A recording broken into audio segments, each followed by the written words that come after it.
ধন্যবাদ আমাকে এই সুযোগ দেওয়ার জন্য কৃতজ্ঞতা জানাচ্ছি। ঢাকা ইউনিভার্সিটি সায়েন্স সোসাইটিকে, ঢাকা ইউনিভার্সিটির বিশাল জায়গা, কত যে ক্লাব, কত ক্লাব অ্যাক্টিভিটিস। আমি খুব অভিভূত যে গবেষণার বিষয়ে তোমাদের এক আগ্রহ। তবে এর থেকে এই ধারণাটা করা যাবে না যে আমি গবেষণায় ভালো। আমাদের দেশে অনেক শিক্ষক আছেন যারা গবেষণা খুবই উন্নত। আমি গত 10 তারিখে জাহাঙ্গীরনগর ইউনিভার্সিটি সায়েন্স ক্লাব তাদের অনুষ্ঠানে গিয়েছিলাম। প্রফেসর মামুন ফিজিক্স, তোমরা কি কেউ চেনো? অসাধারণ মানুষ। সে শনিবার সকাল থেকে সন্ধ্যা পর্যন্ত শুধু রিসার্চ করে, অসংখ্য পাবলিকেশন, তার সাইটেশনের সংখ্যা হলো ওভার 9000। আমি এখনো 500-তে পৌঁছাইনি। তাহলে তোমরা বুঝতে পারো যে আমার অবস্থাটা মোটেই ভালো না। আমাদের দেশে এরকম আরো অনেক শিক্ষক আছেন যারা প্রত্যন্ত অঞ্চলে বাস করেন এবং যারা নিজেদের সুনাম অর্জন করার জন্য করেন না,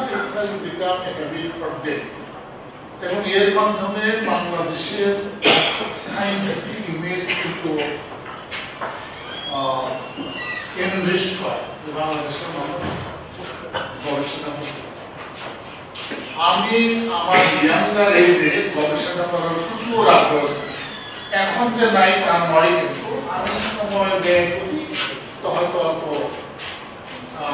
এফিশিয়েন্ট না, প্রোডাক্টিভ না, তবে আমি এখন চেষ্টা করি। এবং ছাত্রদের সঙ্গে আমার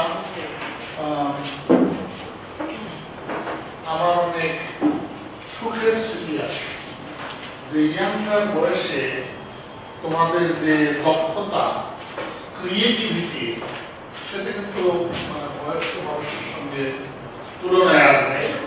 অনেক এক্সাম্পল দেওয়া যাবে, সেটা আমি পরে বলবো। তবে তোমরা এতজন যে এখানে এসেছো, আমি একটা গল্প বলে বোঝাই যে তোমরা কি পরিমাণ ভালো হইতে পারো। আমার এক ছাত্র, তার নাম হলো সুমন কুমার নাথ। সে কার্নেগি মেলন ইউনিভার্সিটিতে পড়তেছে। কার্নেগি মেলন ইউনিভার্সিটির সিএস র্যাঙ্কিং তখন 1 ছিল।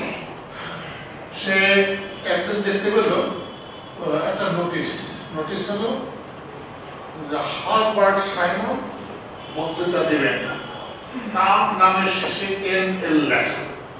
তার মানে সে বুঝে পেল যে সে নোবেল লরেট। তো সে ভাবলো তো একটা চমৎকার, আমি নোবেল লরেটের লেকচার শুনবো। লেকচারটা ছিল 3টার দিকে, 2টা কিন্তু তার একটু আগে এসে গেছে। মনে করছে যে এত দামি মানুষ, তার লেকচার শোনার জন্য মানে হলটা বোঝাই হয়ে যাবে। সে আবার ইন্টারনেটে তার সম্পর্কে একটু জানলো, জেনে সেটা আবার আমাকে সে ইমেল করে জানায়। হার্বার্ট সাইমন সম্পর্কে তোমরা কেউ জানো না, একজন অসাধারণ মানুষ। সে যে আসলে কি, তার ক্রেডেনশিয়াল শোনার পরে এটা তোমরা বলতে পারবে। সে হলো ইকোনমিক্সে নোবেল লরেট। সে হলো টুরিং অ্যাওয়ার্ড উইনার। এটাকে বলা হয় কম্পিউটার সায়েন্সের টিউফাক্টো নোবেল পুরস্কার। সাইকোলজির হাইয়েস্ট অ্যাওয়ার্ড তা, পলিটিক্যাল সায়েন্সের হাইয়েস্ট অ্যাওয়ার্ড তা, আর্টিফিশিয়াল ইন্টেলিজেন্সের ওয়ান অফ দি প্রোধা। কেমন কম্পিউটার সায়েন্স বিল্ডিং হলো তার নামে। মানে এতগুলো শোনা করে আসলে শিখ ইকোনমিস্ট, তাই না, পলিটিক্যাল সায়েন্টিস্ট, সাইকোলজিস্ট, তাই না, এরকম একজন মানুষ। তো কেউ আসে না। তো সুমন ভাবছে আমেরিকানদের সময় সাংঘাতিক বেশি, 5 মিনিট আগে সবাই 5 মিনিট হলো, 4 মিনিট হলো, 3 মিনিট, 2 মিনিট, 1 মিনিট, এক বুড়া লোক দাঁড়ায় এসে বললো যে আমি বলবো তুমি শুনবে, এটাই যথেষ্ট। মানে একজন নোবেল লরেটের লেকচারে একটা নামি দামি বিশ্ববিদ্যালয়ে শ্রোতার সংখ্যা 1। তাহলে তোমরা কত ভালো চিন্তা করো। আমি হয়তো এর পরবর্তী জন্মেও নোবেল পুরস্কার পাবো না, কিন্তু তোমরা এতজন আসবে, এটা হলো অসাধারণ ব্যাপার। কেমন উন্নত যে কোনো দেশে ছাত্রছাত্রীদের তুলনায় ইউ আর ডিফারেন্ট। আমি আমার পিএইচডি কোর্স অস্ট্রেলিয়াতে করেছি। অস্ট্রেলিয়াতে যে জানলাম যে 12 ক্লাস পরে ওদের বলে ম্যাট্রিকুলেশন পাস করার পরে মানে যাদের বুদ্ধি বেশি তারা কিন্তু আর পড়ালেখা করে না, তারা চাকরিতে ঢুকে যায়। 12 ক্লাস পরে তারা যে চাকরি পাবে সেই চাকরিতে তার সবকিছু হয়। যাদের বুদ্ধি অত বেশি ভালো না তারা ইউনিভার্সিটিতে ভর্তি হয়। তারপরে ইউনিভার্সিটিতে তারা একটা ব্যাচেলর ডিগ্রি করে। ব্যাচেলর ডিগ্রি করার পরে যাদের বুদ্ধি আছে তারা চাকরিতে চলে যায়। আর যারা তত বুদ্ধিমান না তারা অনার্স পাস করার পরে যাদের বুদ্ধি আছে তারা চাকরি, যাদের বুদ্ধি নেই তারা মাস্টার্স। একেবারেই যাদের বুদ্ধি নাই তারা বিয়ে। কারণ একটা দেশের সমৃদ্ধি কত নেগেটিভলি ব্যবহৃত হইতে পারে, এটা কিন্তু সত্য কথা। অস্ট্রেলিয়ান ছেলেমেয়েদের বুদ্ধি যথেষ্ট কম। আমার এক বন্ধু, সে একটা বাসায় গেছে, যে একটা ছেলে তুমি কি বর্গমূল বের করতে পারো? হ্যাঁ পারি। 2 এর বর্গমূল বের করো। সে একবার এই রুমে যায়, ওই রুমে যায়। তা আমার বন্ধু বলে তুমি এরকম ছোটাছুটি করছিলে, 2 এর বর্গমূল বের করো। বলে আমি আমার ক্যালকুলেটর করছি। সে ক্যালকুলেটর ছাড়া বর্গমূল বের করতে পারে না। তবে আমার বন্ধুরা যখন বর্গমূল বের করে দেন, তুমি এত বুদ্ধিমান মানুষ যে বর্গমূল বের করতে পারো না, কেমন? তো এইরকম আমাদের দেশে তোমরা নিশ্চয়ই এরকম পর্যায়ে না, অনেক অনেক ভালো পর্যায়ে। ফাইনম্যান খুব মজার কথা বলতেন। উনি একবার বলছেন নোবেল পুরস্কার পাওয়ার পরে যে আমি নোবেল পুরস্কার পাওয়ার পরে আমার লেকচারে অসংখ্য মানুষ,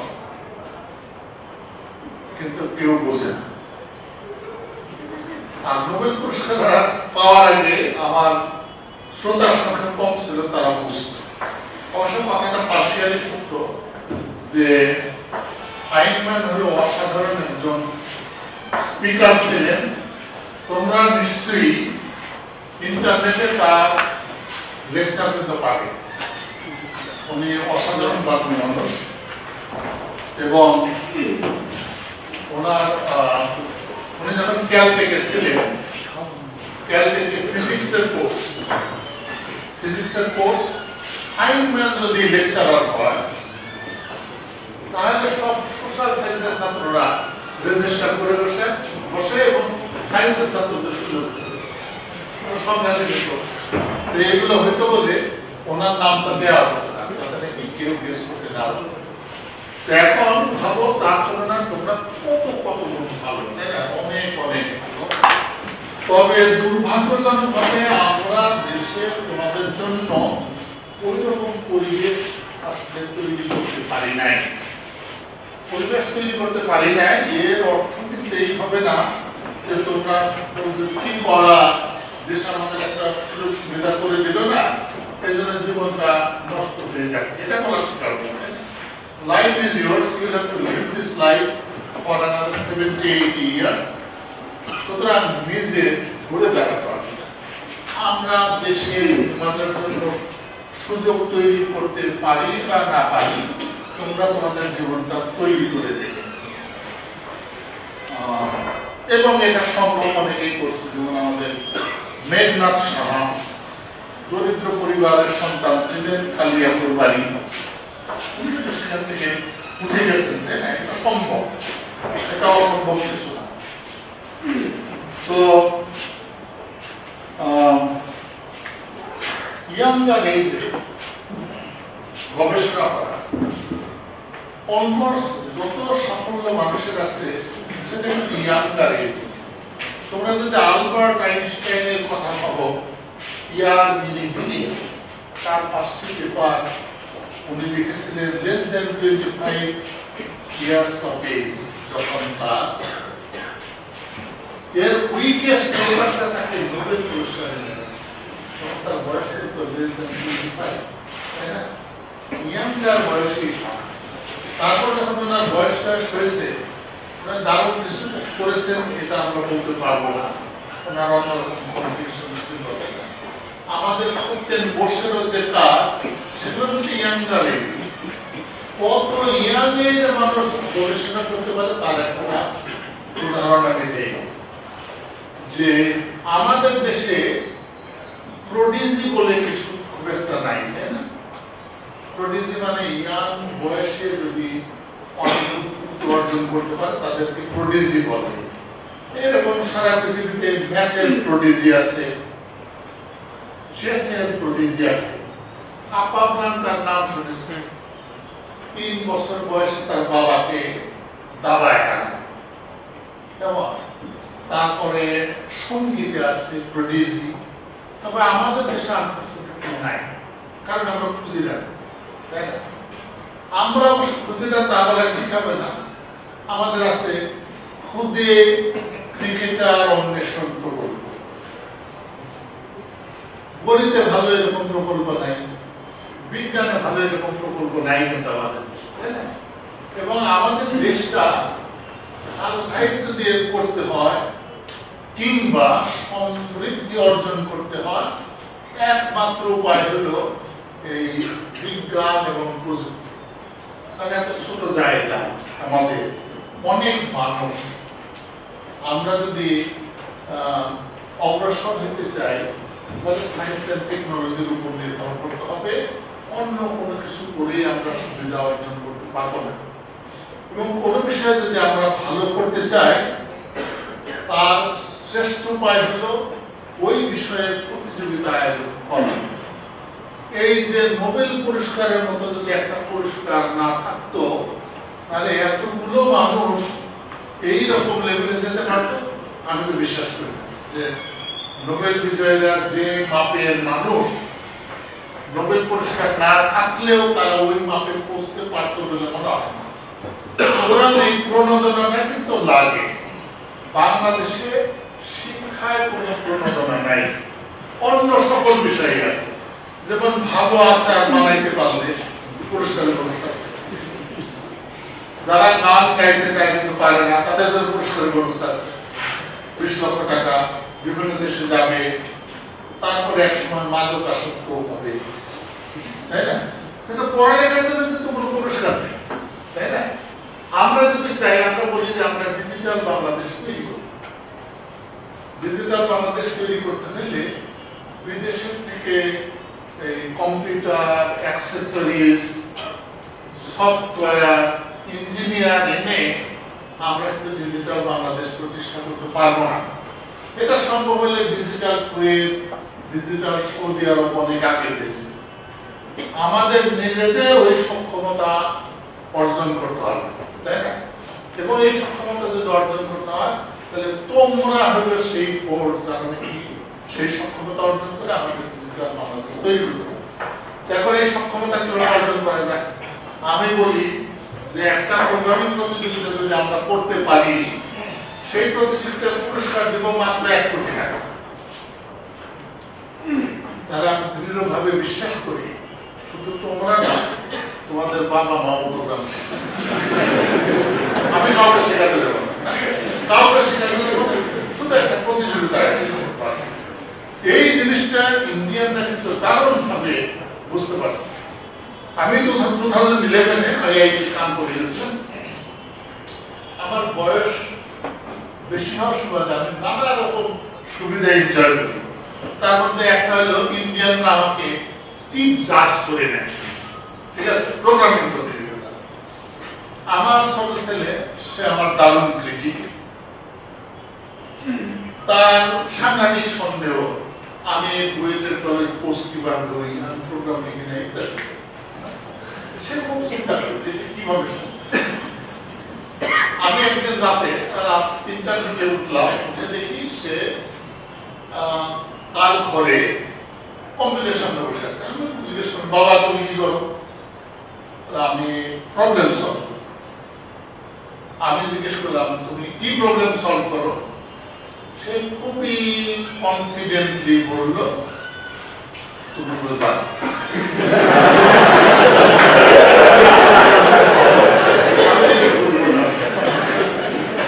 এবং সে আমার চরিত্র সম্পর্কে বুঝেছে যে অ্যানালাইসিস করে তার একটা স্টেটমেন্ট সে খুব পছন্দ করে।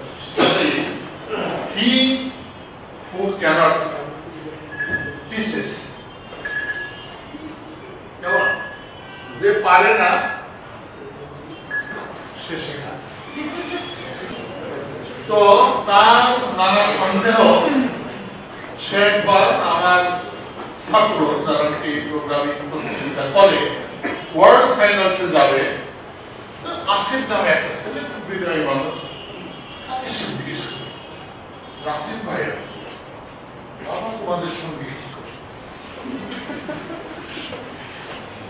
সে তো প্রোগ্রাম লিখতে পারে না, কোন কাজে তো তার আসার কথা না।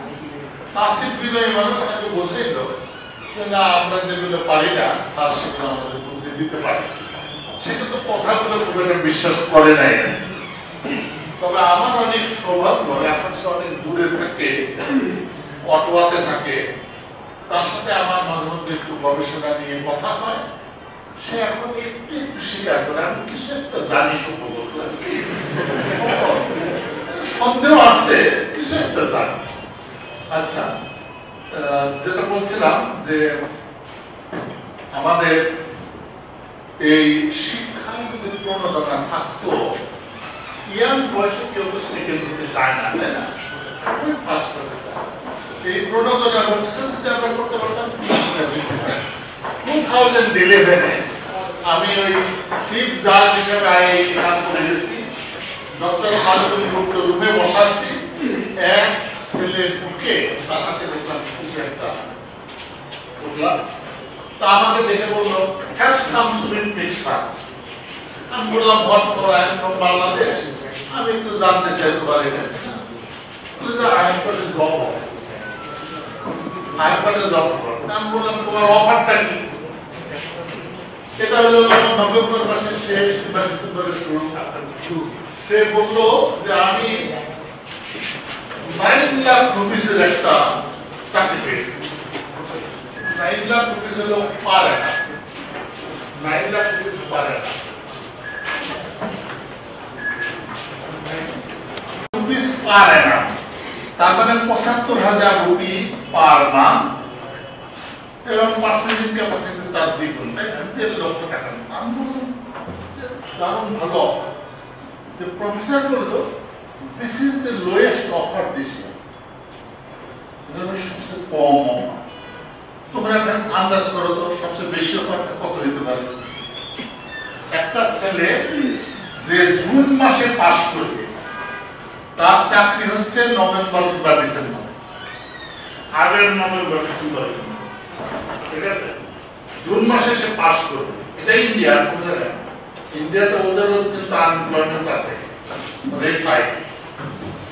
মানে জুন মাসে তার পড়ালেখা শেষ হবে, ডিগ্রি পাবে, তার আগে নভেম্বরে তার চাকরি হয়েছে 9 লাখ রুপিস পার অ্যানাম। এখন আমাকে বললো যে এটা হলো লোয়েস্ট অফার, হাইয়েস্ট কত হবে? হাইয়েস্ট হলো ৮০ লাখ। তা আমি আবার প্রফেসরকে বললাম তুমি এরকম একটা চাকরি গ্র্যাব করো না কেন? আমি তো নিশ্চিত তুমি এত টাকা বেতন পাও না। সে বললো না আমি পারবো না, ওই ইয়াং মানুষদের সাথে আমি পারবো না। ওরা এত সুন্দর ভাবে কথা বলে, চিন্তা করে, পোশাক পরিচ্ছদ সবকিছু মিলে দে আর ডিফারেন্ট। যখন তারা আইআইটি, আইআইএসসি কিংবা অন্যান্য ইউনিভার্সিটিতে ছাত্র হিসাবে যোগদান করে, ভর্তির পরেই তারা নিজেদেরকে প্রিপেয়ার করে এই দামি দামি চাকরি করার জন্য। এই একটা চাকরি ধরতে পারলে তার ফ্যামিলি স্ট্যাটাস অনেক উপরে উঠে, ঠিক আছে? এটা হলো একটা গ্রেডিয়ান্ট সমাজ। এই চাকরিটা কিন্তু সবাই পাবে না, 4-5 জন পাবে, কিন্তু সবাই তো নিজেকে 4-5 জনের মধ্যে পাবে, ঠিক আছে? 2013 আবার আমি ওখানে গেলাম চিফ জাজ হিসাবে। আমরা অমৃতা করে গিয়েছিলাম, ওখান থেকে হাই করলাম দিল্লিতে। পেপারে দেখি রাইট মোস্ট কলাম, আবার এরকম কোম্পানির নাম টাকা, কোম্পানির নাম টাকা। কি ব্যাপার? এই কোম্পানিগুলোর মধ্যে হাড্ডাহাড্ডি লড়াই, কে ইয়াং গ্রাজুয়েটকে কত বেশি বেতন দিতে পারে, এটা হলো মর্যাদার লড়াই। এই জন্য পেপারে আমি দাম কলামে লিখে দিচ্ছে কোন কোম্পানি কত দিচ্ছে, কেমন? এবং সেই অঙ্কটা হলো 1,20,00,000 পার অ্যানাম, তার মানে 10 লক্ষ রুপি পার মান্থ। ছেলে মেয়ের বয়স কত? 20-21, তারা 10 লক্ষ রুপি পার অ্যানাম বেতন পাবে, ঠিক আছে? এটা কিন্তু সবাই পাবে না, 4-5 জন পাবে মাত্র। আর যারা পাবে না তারা মনের দুঃখে গুগল, মাইক্রোসফট, ফেসবুকে যায়। তাহলে এইটা হলো ওদের দূরদর্শী, এটা হলো ওদের দূরদর্শিতা, আমাদের সেই দূরদর্শিতা নাই। আমি একবার ডেইলি স্টারের এডিটরকে একটু বোঝানোর চেষ্টা করলাম, আমাদের প্রতিবন্ধীকে বোঝানোর চেষ্টা করলাম। উনি আবার কিভাবে যেন বুঝে উঠলেন না ব্যাপারটা, যে আমরা একজনকে দিব আর 1000 জন তৈরি হয়ে যাবে, এবং এইরকম একটা পেনশনটা উনি সত্যি সত্যি দিবেন। তবে অঙ্কটা হলো 2 লক্ষ টাকা পার মান্থ 1 বছরের জন্য।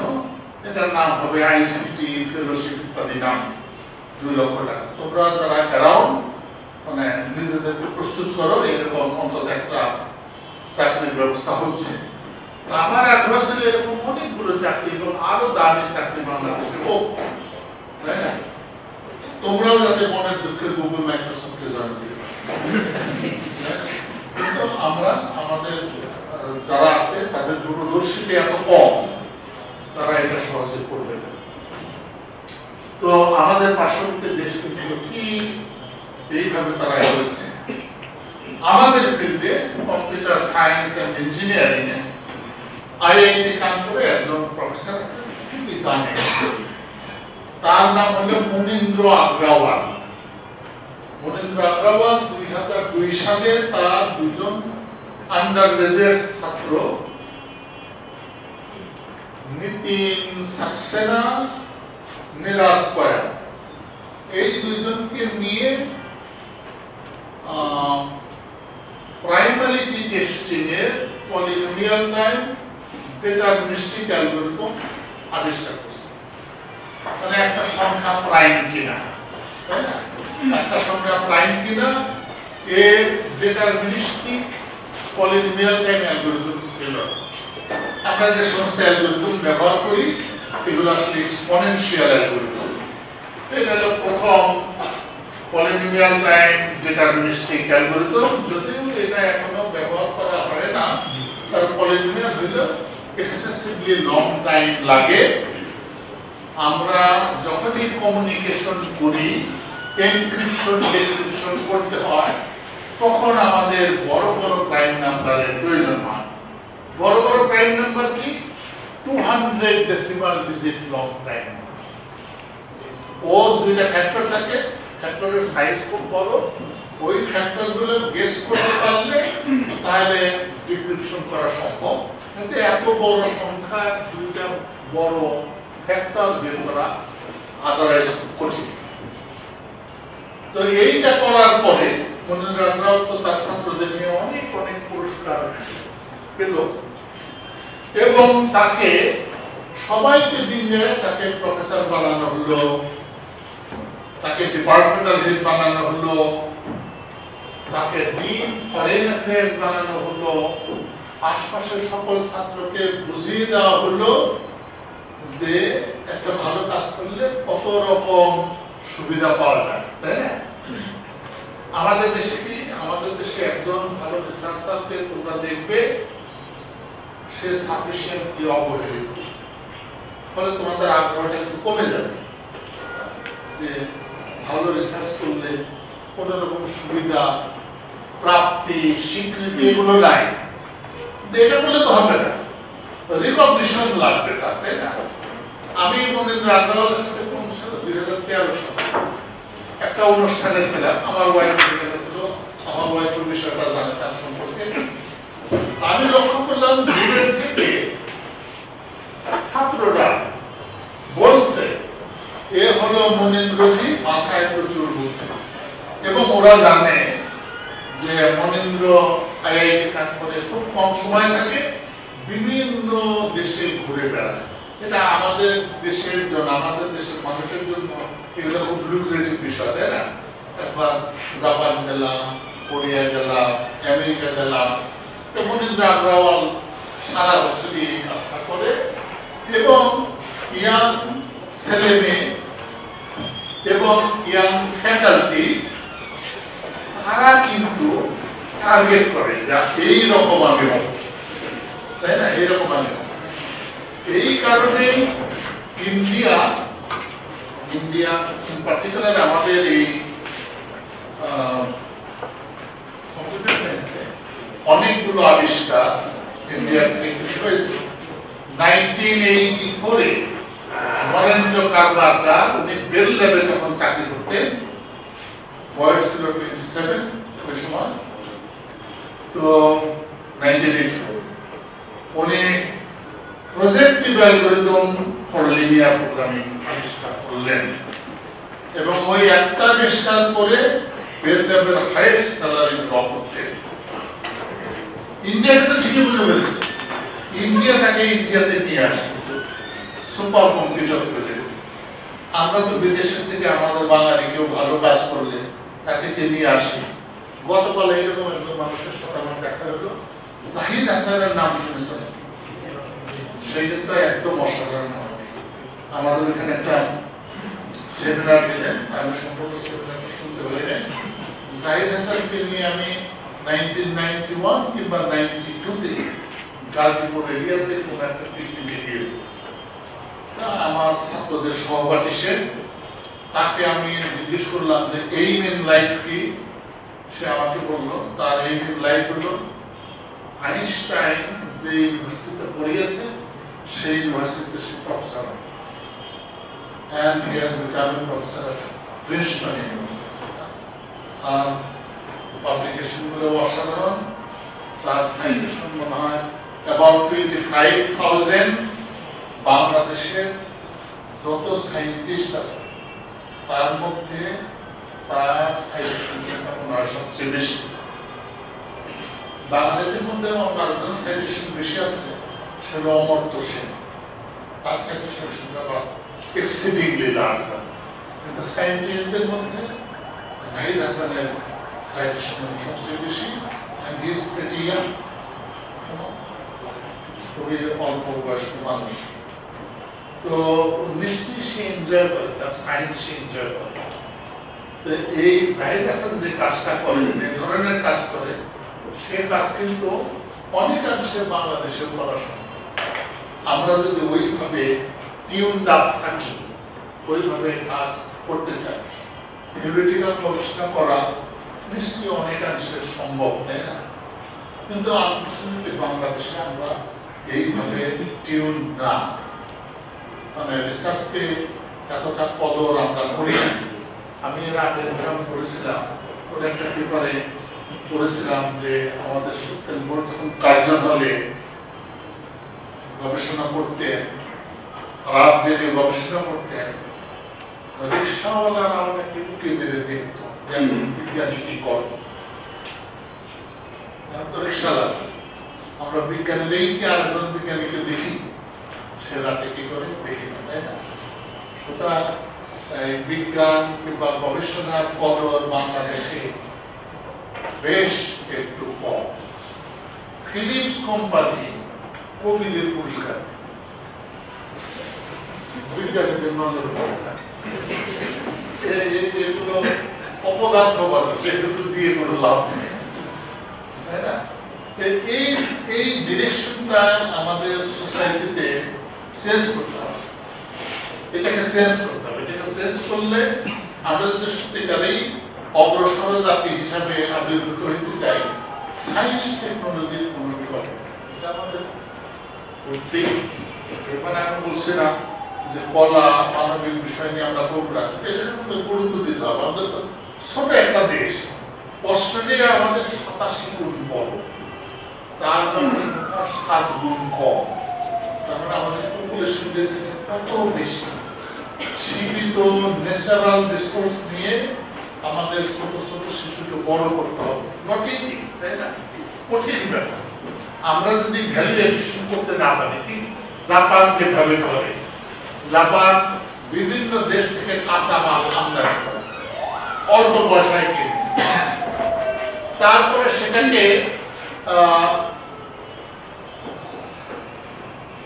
সেটাকে তাদের স্কিল দিয়ে প্রক্রিয়াজাত করে ওই দেশগুলিতে বিক্রি করে অনেক বেশি বেশি দাম, তাই না? অনেক বেশি দাম দেবে। আমাদের এই জিনিসটা করতে পারবে, কিন্তু এখনো সেটা হচ্ছে না। আমাদের আমদানি রপ্তানি নীতি ওই রকম না, আমদানি করা সহজ, এটা আমাদের রপ্তানি স্যার দুঃখ করে বলেন যে আমদানির উপরে শুল্ক আরোপ করে না, রপ্তানির উপরে করে, এর ফলে আমরা দেশের ভিতরে সামগ্রী তৈরি করতে পারি না। তো আসলে তো এভাবে হলে হবে না, তাই না? আমি মাঝে মধ্যে একই কথা বলি, সেটা হলো ঢাকা কলেজের সড়ক দ্বীপের সামনে, সড়ক দ্বীপে আমি একবার লেখা দেখলাম মালয়েশিয়ান পণ্য এখন বাংলাদেশ, বলে এটা কথা হলো, এটা কোনো টেকনোলজি, এই টেকনোলজিটা আমরা করতে পারবো না, এটা হলো মাইন্ডসেট, তাই না? এই পরোটা বানাইতে পারবো না আমরা, ওটা অনেক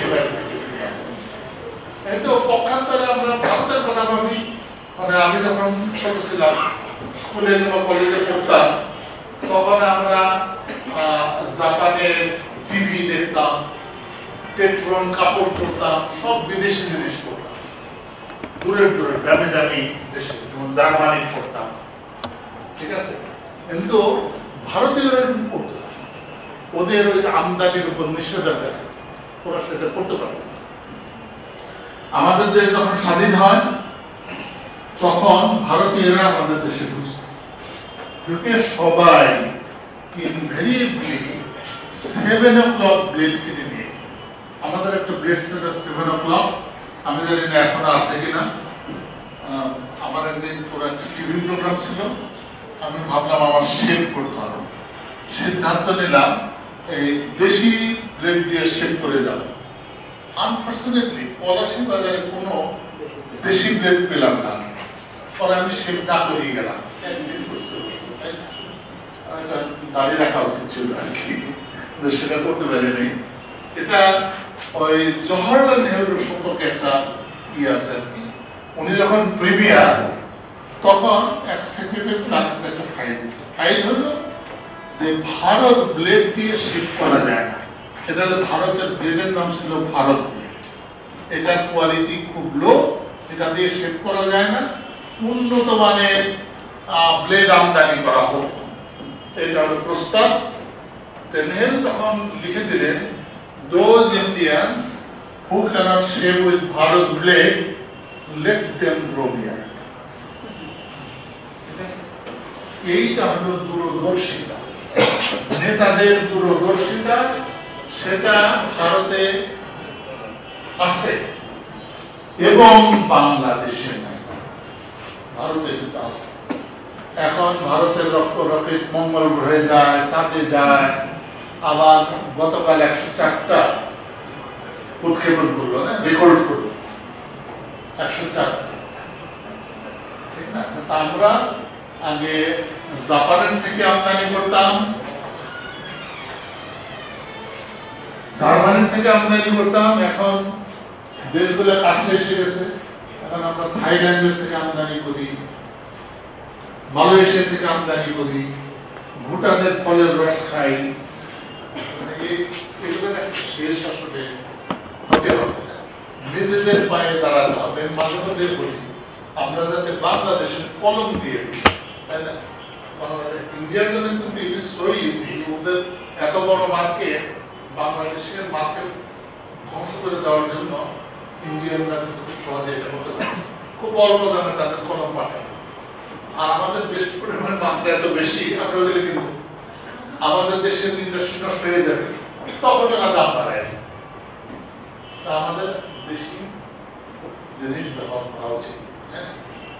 আচ্ছা, এই সমস্ত কথা বলে আমি আবার একটু গবেষণায় আসি যে ইয়াঙ্গার এই যে গবেষণা, সবচেয়ে অল্প বয়সে যার নামে একটা গবেষণা পেপার বের হয়েছে, তার বয়স কত হইতে পারে? তোমাদের একটা ধারণা করতে পারবা? তার বয়স ছিল 7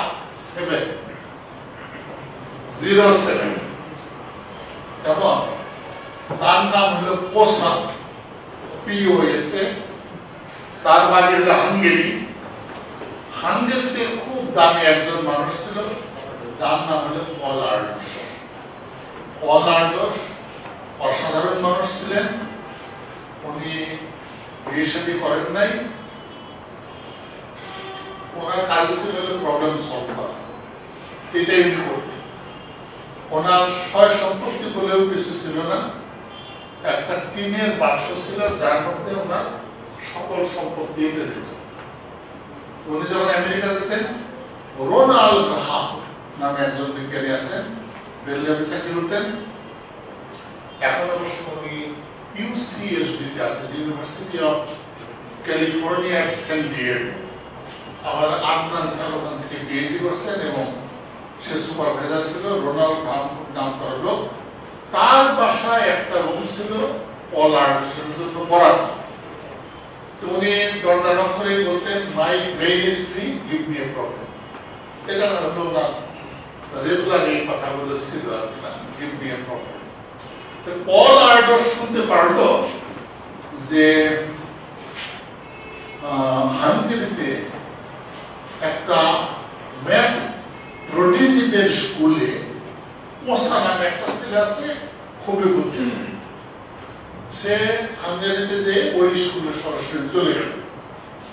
স্কুলে যে জানতে পারলো যে পোসা বাসায় চলে গেছে, গেল বাসায় যে দেখে যে পোসা স্যুপ খাচ্ছে।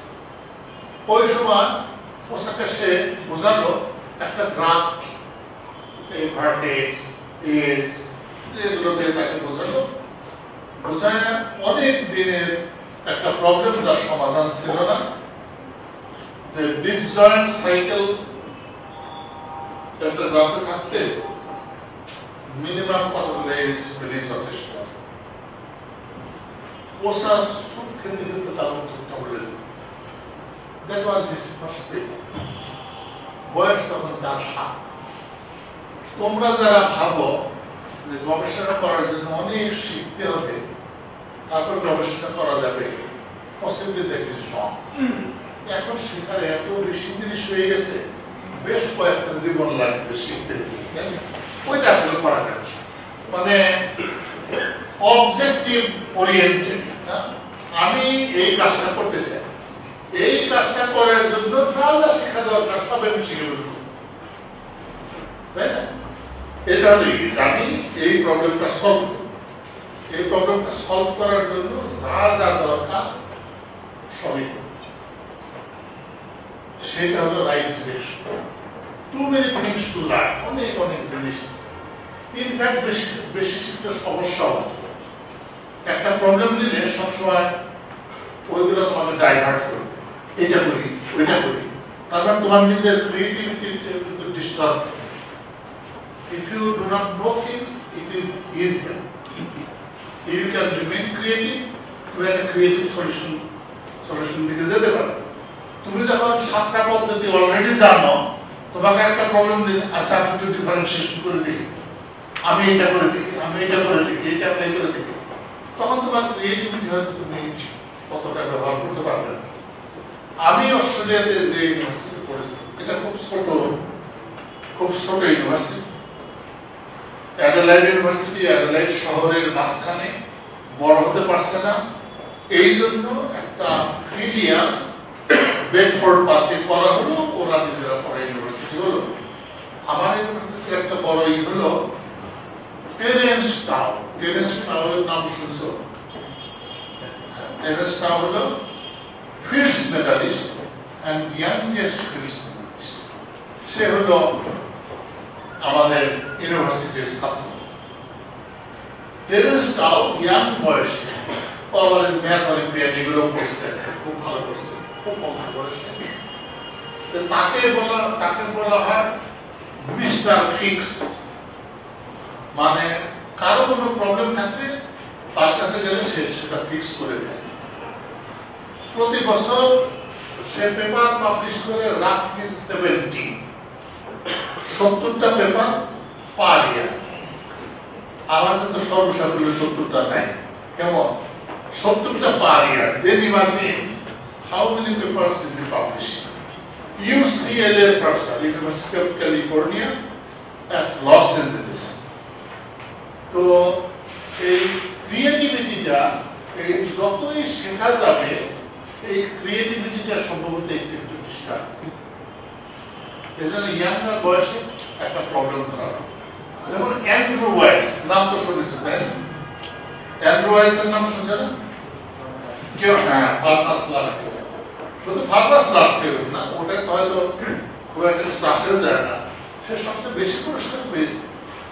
ওই প্রবলেমটা সলভ করে সে এত পুরস্কার পেয়েছে যে বিজ্ঞানের ইতিহাসে কেউ আর এই পরিমাণ পুরস্কার পায়নি।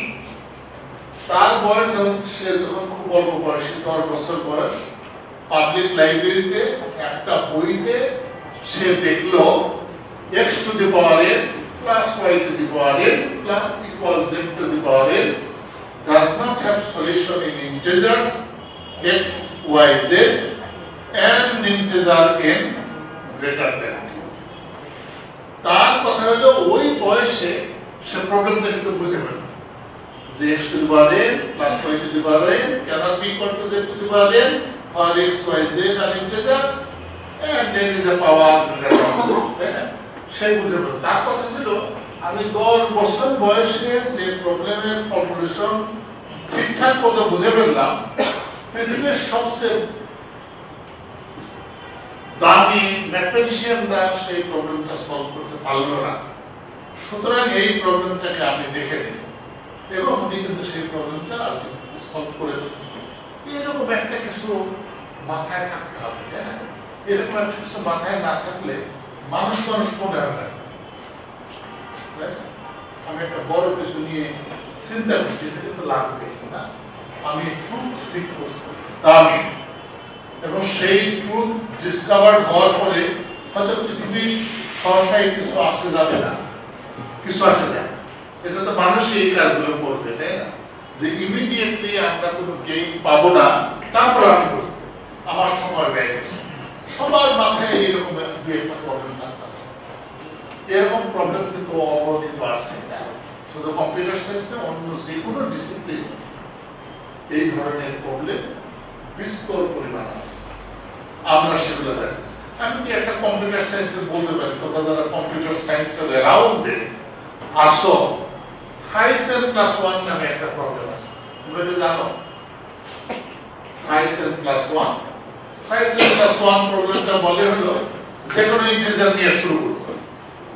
এই ইন্টিজারটা যদি অড হয়, বিজোড় হয়, তাহলে 3 দিয়ে গুণ করে 1 যোগ করতে হবে, আর যদি ইভেন হয় অর্ধেক করতে হবে। এই কাজটা করতে থাকতে হবে until you reach 1। এখন যে কোনো সংখ্যা নিয়ে এটা শুরু করলে একে চলে আসা যায়, এটা তো প্রমাণ হলো না, প্রমাণ করতে হবে। এই প্রমাণটা কিন্তু কেউ করতে পারে, কেমন simple formulation definitely Bangla very difficult, কারণ কেউ এটা করতে পারে না, তাই না? এইরকম কিন্তু অনেক অনেক প্রবলেম আমাদের কম্পিউটার সায়েন্স, ম্যাথমেটিক্স এবং অন্যান্য ডিসিপ্লিনেও আছে। এরকম একটা প্রবলেম মাথায় রাখা দরকার। এবং এটা হলো এ কাইন্ড অফ একটা কনসেন্ট্রেশন, সেটার একটা দরকার আছে। এই কনসেন্ট্রেশনটা কিভাবে দেখতে পারা যায়, আমি যদি এটা এইভাবে বলি, দেখবে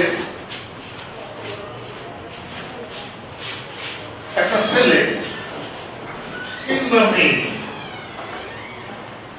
বিয়ে করার আগে লাইফে কোনো কনসেন্ট্রেশন থাকে, আমি এদিকেও যেতে পারি, যতদূর খুশি এদিকেও যেতে পারি, যেটা কনসেন্ট্রেট। বিয়ে করার পরে একটা কনসেন্ট্রেশন, এটা হলো এরকম ভাবতে পারো যে আমার মাথায় একটা প্রবলেম থাকবো, I shall be moving around that problem, তাই না? ওই প্রবলেমটা হলো আমার ঠিকানা। অ্যান্ড্রু ওয়াইস এই প্রবলেমটা যেদিন সলভ করছেন, তারপরের দিন উনি হতাশা নিয়ে সকালে ওনার ঘুমের ঠিকানে যাচ্ছেন, এখন আমি কি করবো, I do not have that problem, আমি এখন কি নিয়ে চিন্তা করবো। মানে উনি এই প্রবলেমটা নিয়ে এত আনন্দে দিন কাটাইছেন, প্রবলেমটা যখন নাই, ওনার ভিতরে একটা শূন্যতা বিরাজ করছে, তাই না? এইরকম একটা লেভেলে আসতে হবে সবার মাথায়, এরকম বড় মাপে একটা দুইটা প্রবলেম থাকতে। আমরা জানি বড় মাপের প্রবলেম খুব সহসা সলভ করা যাবে না, but we must have some other problems as well, যেগুলো করে একটা পেপার আমি পাবলিশ করলাম, সেটার একটা দাম আছে। এই তোমরা যদি মানে আন্ডার গ্রাজুয়েট ইয়ার্সে একটা পেপার পাবলিশ করতে পারো, you can sell it many times. যখন বাইরে ভর্তি হতে যাবে, you can sell it that. PhD করতে যাবে, you can sell it another time. চাকরির জন্য আরেকবার, তিনবার। আর চাকরি পাওয়ার পরে যদি একটা পেপার লেখো, সেটা খুব ভালোভাবে সেল করা যাবে না, আগেই করতে হবে কাজগুলো এখনই করতে হবে। এবং সেটা করলে তার বেনিফিট প্রচুর পাওয়া যায়। আমি ওই দিনও আমি কি বলছিলাম, আমাদের একটা ছেলে, ওর নাম হলো সৈকত, খুব ভালো ছাত্র ছিল।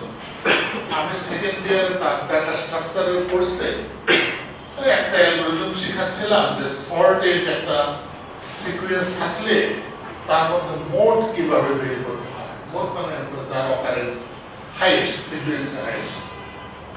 আমি যখন ক্লাসরুম থেকে বের হয়ে আসবো, তখন আমার পিছনে কেউ এই মেয়েরই স্বরে কিছু একটা বলল, পিছনে তাকায় দেখি একটা ছেলে, সে আমাকে বললো যে স্যার এটা আরো ভালোভাবে করা যায়। নর্মালি আমরা শিক্ষকরা তো ছাত্রদের একটু আন্ডারস্ট্যান্ড করি, তাই না? আমি মনে মনে বললাম, তুমি তার সঙ্গে বোঝা নেই কিছু, এই জন্য মনে হচ্ছে অনেক ভালো জিনিস করতে পারবো। তা আমি তাকে ডিসকাস করার জন্য বললাম, আচ্ছা ঠিক আছে, তুমি যেটা ভাবছো সেটা লিখে নিয়ে আসো। এটা বলার মানে হলো যাতে সে আর না আসে, আবার লিখতে হবে, তাই না আসে। তো তারপর দিন সকালবেলা দেখে আমার রুমের সামনে সে দাঁড়ায় আছে। কি ব্যাপার, আমি কিন্তু ভুলে গেছি, I was not expecting him to come with the same problem. সে বললো, না স্যার ওই যে আপনি আমাকে বললেন লিখতে, আমি লিখে নিয়ে আসছি। তো আমি তার লেখাটা দেখে আসলেই অভিভূত হই। সেকেন্ড ইয়ারের একটা ছাত্র, সে এত সুন্দর করে একটা পেপার লিখছে। সেকেন্ড ইয়ারে তো আমরা তো পেপার সম্পর্কে জানিও না সম্ভবত, তাই না? কত জার্নালে কিনে লিখতে, খুব সুন্দর করে পেপার লিখছে। আমি তো খুব অভিভূত হয়ে গেলাম। এখন আমার নামটা ইনক্লুড তো করতে হবে, তাই না? কেমনে জাস্টিফাই করতে পারি। আমি আবার পড়ে টরে একটা সেন্টেন্স একটু বলতে দিলাম, সে তো যায়, যেমন বিনয় মানুষ সবার যায়ও না। আমার সৈকত কোনো প্রবলেম আছে? হ্যাঁ আছে। কোথায় আছে? ঠিক আমি যেখানে দেখছি ওইখানে প্রবলেম। আমি আবার রিরাইট করলাম, রিরাইট করে দিলাম, তাও যায় না। বললাম না তুমি লেখো। তারপর সে লিখলো, আমিও বুঝতে পারলাম he is so right and I was wrong. একটা সেকেন্ড ইয়ারের ছাত্র তার প্রথম লেখা পেপার একবারে পাবলিশ, কোন রকম এডিটিং, কিছু রিভিশন, কিছু করতে হবে না। হি ওয়াজ রিয়েলি যেমন প্রোগ্রামিং এ ভালো, যেখানে অ্যানালাইটিক্যালি অত দূর যাওয়া যাচ্ছে না, প্রোগ্রাম করে সিমুলেট করে সে মুহূর্তের মধ্যে বের করে দিচ্ছে। আমি একবার তাকে আবার একটা কাজ দিলাম। তারপর দিন সকালে সৈকত তুমি কাজটা করেছো, সৈকত করে আমি তাকে হাতে 14 পৃষ্ঠা ধরাই দিলাম, আমি করছি, আমি রাত থেকে করছি। এই একবারে কিন্তু শুধু আবার করতে আর কখনো করতে হয়নি। সৈকত জানতো আমি তাকে কাজ দিলে আমি নিজেও করবো না, সে ওটা করে দিত। এইখান থেকে সে যখন যায়, তার 10টা পেপার ইন্টারন্যাশনাল জার্নালে পাবলিশড। এখান থেকে যখন সে পিএইচডি করতে চায়, তখন 10টা পেপার। এমআইটির মিডিয়া ল্যাবের থেকে একজন প্রফেসর আমাদের ডিপার্টমেন্টে আসে। আমি তাকে বললাম যে এরকম আমার একজন আন্ডার গ্রাজুয়েট ছাত্র আছে, তার 4টা পেপার পাবলিশড ইন্টারন্যাশনাল জার্নাল। ওই লোক আমাকে বিশ্বাস করে, আমি তো ডিপার্টমেন্টে নেই।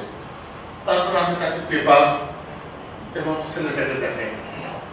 মানে ওরাও চিন্তা করতে পারে না যে নর্মালি একটা ছেলে আন্ডার গ্রাজুয়েট ইয়ার্সে আমাদের দেশে আসলে নানা কারণে, ধরো আমাদের ইনসেন্টিভ আছে। তোমরা যদি কোনোভাবে বুঝতে পারো যে এই পেপারগুলো লিখলে সহজে অ্যাডমিশন হবে, ভালো জায়গায় অ্যাডমিশন পাবে, স্কলারশিপ অ্যাসিস্ট্যান্টশিপ পাবে, ওয়াই নট, তাই না? চেষ্টা করো, ইনসেন্টিভ আছে। হয়তো আমেরিকানরা ওইভাবে ইনসেন্টিভ ফিলও করেন না। তো এইভাবে সৈকতের পেপারগুলো হলো, অনেকগুলো পেপার হলো। আমি একবার হংকংয়ে গেলাম, চাইনিজ ইউনিভার্সিটি অফ হংকংয়ের এক প্রফেসর আমাকে দাওয়াত করলো। আমরা আমার যে কি করতে হবে, আমার বললো না আমার কিছুই করতে হবে, আমি এখানে 2 সপ্তাহ ঘুরে বেড়াবো। কেন জানো? আমার ছাত্ররা এত ভালো, এই জন্য আমি ওই আমন্ত্রণটা পেয়েছি আমার জন্য। তারা সে জানে আমার ছাত্র। তারপর সে আমাকে বললো ওই সৈকতকে এখানে আনা যায় কিছুদিন। সে থেকে সৈকত আসলে সেটা করতে পারলো না, যেতে পারলো না। সৈকত অ্যাপ্লাই করলো ইউটি অস্টিন। ইউটি অস্টিনের র্যাঙ্ক তো একদম মতো ভালো না, তাও 6-7 মতো আর কি না, এরকম র্যাঙ্কে। একদিন সৈকত আসছে, সে খুব খুশি। স্যার আমার তো অ্যাডমিশন হয়ে গেছে।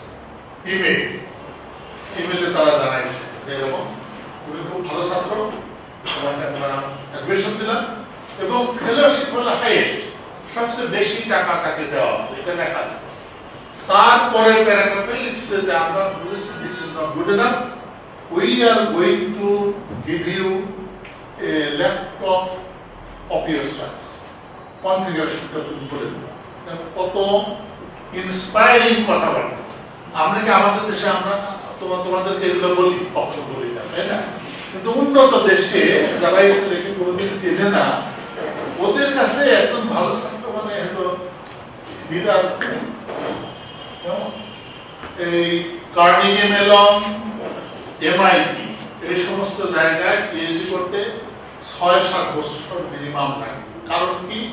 একজন প্রফেসর ওই পিএইচডি ছাত্রকে ছাড়তে চায় না, সে তো শোনার না। যত বেশি দিন থাকবে তত সে প্রডিউস করবে, এই জন্য সহজে ডিগ্রি দেয়। তারা মনে করে এটা খুব যতদিন ধরে রাখা যায়, কারণ ওই একই কাজ হয়তো একটা পোস্ট ডক্টরেট দিয়ে করানো যায়। পোস্ট ডক্টরেট $50,000 দিতে, কিন্তু একজন মানে পিএইচডি ছাত্রকে অত পয়সা দিতে হয় না। ঠিক আছে? তো এটা তো লিখে দিল। সৈকত মহাখুশি, যদি ইউটি অস্টিন হয়তো ওই রকমই না, তারপর খুশি। সৈকতের আগ্রহ ছিল এমআইটিতে যাওয়া। তো এমআইটিতে তার অ্যাডমিশন হয়ে গেল, মনটা তো তার খুব খারাপ। একবার আমি তাকে নিয়ে জাফর ভাইয়ের এখানে গেলাম, বাসায় গেলাম। জাফর ভাই বললেন যে আচ্ছা এমআইটিতে তোমাকে ছাত্র হিসেবে নেয়, ঠিক আছে তোমার টিচার হবে। ও এখনো টিচার হয়নি, সে পোস্ট ডক্টরাল এমআইটিতে কিন্তু পড়ছে, লেসারসনের ল্যাবে, সুপার কম্পিউটিং ল্যাবে। হয়তো একদিন সে এমআইটিতে টিচার হিসেবে জয়েন করতে পারবে। তো তারপরের দিন একটা ইমেল, যেটা নাকি আমাদের জন্য খুবই আর কি আশ্চর্য, ইমেইল করতে হলো ডিপার্টমেন্টের চেয়ার। প্রথম লাইনে সে নির্লজ্জভাবে বলেছে, আমি খুব নামি দামি বিজ্ঞানী। আমি আমার সিভি পাঠাইলাম, আমি তোমার সুপারভাইজারে দিয়েছি। তাহলে তোমরা এই রকম দামি মানুষ হইতে পারো। That is in you, you need to believe যে তোমরা এটা করতে পারো। সৈকত আমাদের কোনো এক্সেপশনাল কিছু না, আমাদের দেশে তোমাদের মধ্যে অনেকের মধ্যে এইরকম সৈকত আছে, কিন্তু সেটা তোমাদেরকে বিশ্বাস করতে হবে, এক্সপ্লোর করতে হবে, চেষ্টা করতে হবে। সৈকত ওখানে গেছে, তাতে কত সুনাম, টিচাররা তাকে আলাদাভাবে দেখছে যে একটা ছাত্র বাংলাদেশ থেকে আসছে, 10টা পেপার ইন্টারন্যাশনাল জার্নালে পাবলিশ করে আসছে, কত ভালো একটা ছেলে, তাই না? সে নানা ধরনের সুযোগ সুবিধা সেখানে পেয়েছে, সেভাবে প্রশ্ন। আমি ওই আমাদের ওইখানে একটা বক্তৃতা হয়েছিল, সেখানে বলছিলাম যে সৈকতের সুপারভাইজার, আমি ওখানে গেছিলাম সৈকতকে দেখতে গেছিলাম। তো সে একটা অফিস প্লেটে থাকতো। অফিস প্লেট মানে সিঙ্গল রুম, পিছনে একটু বাথরুমের ফ্যাসিলিটি আছে। আমি জানলাম যে সৈকতের গাড়ি নাই, সে গাড়ি চালায়। আমেরিকাতে তো গাড়ি ছাড়া চলা খুব কঠিন। ইউরোপ কিন্তু আবার ওই রকম না। ইউরোপ হলো ট্রেনের উপর চলছে, আমেরিকা আবার ট্রেনে না। আমেরিকা হলো প্রত্যেকের গাড়ির উপর চলছে। সৈকত তুমি কিভাবে যাও? ও সুপারভাইজার সাথে, সুপারভাইজার বলল আমি তো সৈকতকে মানে সাইন্টিফিক বিষয়ে কোনো হেল্প করতে পারি না রিসার্চে, তবে আমি তাকে অফিস প্লেটের থেকে অফিসে নিয়ে যাই, আবার অফিস থেকে অফিস প্লেটে পৌঁছায় দিই, মানে তার গাড়িতে তার যাতায়াত। যে সুপারভাইজার তাকে সায়েন্সে রিসার্চ হেল্প করতে পারছে না, কিন্তু ড্রাইভার হিসেবে সার্ভিসটা দিচ্ছে। তাই না? আমরা তো এটা চাই, তোমাদের মাধ্যমে এটা হবে না। বাংলাদেশের এই প্রশংসা দিলে বাংলাদেশ পাবে। আমাদের মঞ্জুর মুর্শেদ আর একজন, ও খুব ভালো ছিল, প্রোগ্রামিং দক্ষতা ছিল সাংঘাতিক। পাশ করার পরেই সে বিয়ে করলো। তার বাসা ভাড়া তখনই ৬,০০০ টাকা, সে বেতন ওর ধারে পাশে বেতন ৩,০০০ টাকা, তার থেকে কম। সুতরাং তাকে প্রোগ্রাম লিখে সে আর্ন করতো। আমি খুব কষ্টে দেখতাম, একটা এত ব্রিলিয়েন্ট ছাত্র, সে প্রোগ্রাম লিখে টাকা পয়সা উপার্জন করে যখন তার রিসার্চ করা উচিত। তা আমি তখন একটা জিনিস নিয়ে কাজ করছিলাম, সেটা হলো টু হেডেড ডিস্ক। ডিস্কে মানে একটা ইয়েতে আর্মে দুইটা রিড রাইট, দুইটা কেন? সিট টাইম মিনিমাইজ করে, যে হেডটা কাছে সেই হেডটা সার্ভিস দিবে, আর যখন সার্ভিস দিবে অন্য হেডটা আবার ইন্টেলিজেন্টলি যোগ্য জায়গায় বসে থাকবে, যাতে নেক্সট সার্ভিসটা খুব অল্প সিট টাইমে করা যায়। এরকম একটা ব্যাপার। তা আমি এরকম রিসার্চ অনেক দিন, বছর ধরে করলাম। আমি ভাবলাম এইটা মঞ্জুরকে দিব। মঞ্জুরের কাজ হবে কি, সে হলো টেক ব্যবহার করে টাইম সেটিংটা করবে। টেক বলে একটা সফটওয়্যার আছে, ল্যাটেক, টেক, কেমন? তো টেক ব্যবহার করে সে সায়েন্টিফিক টাইমিংটা সে করবে, টাইম সেটিংটা। এটা তাকে সন্ধ্যায় দিলাম, সকালবেলা সে আসলো। সকালবেলা এসে বললো যে স্যার, এটা তো আরো অনেক ইমপ্রুভ করা সম্ভব। আমি আবার একটু দেখলাম সে কি ইমপ্রুভমেন্টের কথা বলে। অনেস্টলি আমি সবকিছু বুঝলাম, 40-50% বলতাম। আমি বললাম ঠিক আছে, এটা টেকে করে নিয়ে আসলো, এবং একবার একটু পেপারটা পাবলিশ হয়ে। আমি 1.5 বছর কাজ করলাম, এক রাতেই তাকে আমূল পরিবর্তন করে।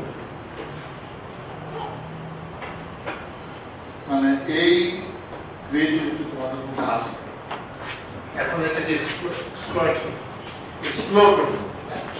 আমি কাজ করলাম 1.5 বছর, সে একটাতেই তাকে আমূল পরিবর্তন করে এবং একবার পেপারটা পাবলিশ। তারপরে অবশ্য কিছু আনফরচুনেট বিষয় আছে। কমনওয়েলথ স্কলারশিপের জন্য সে অ্যাপ্লাই করলো এবং কমনওয়েলথ স্কলারশিপ সে পেল। আমাকে সে জিজ্ঞেস করলো ডিপার্টমেন্টে আসার পরে, স্যার আর কি করলে আমি কমনওয়েলথ স্কলারশিপটা পেতাম? মঞ্জুর কিন্তু কোনো পাবলিক পরীক্ষা সেকেন্ড হয়নি, খুবই খুবই ভালো। আমার তো আর সদুত্তর নাই। আমি তাকে বললাম, তুমিও জীবনে দ্বিতীয় হওনি, উল্টা পাশে যারা বসা ছিল তারাও জীবনে দ্বিতীয় হয়নি, তবে তারা জীবনে প্রথম হয়।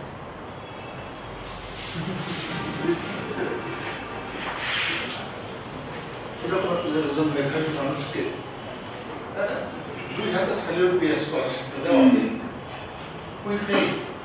আমরা কিন্তু নানা বিষয়ে আমরা ফেল করছি, তবে এই ফেইলিউরের থেকে তোমরা ডিসঅ্যাপয়েন্টেড হবে না, ফ্রাস্ট্রেটেড হবে না, তো লাভ নেই।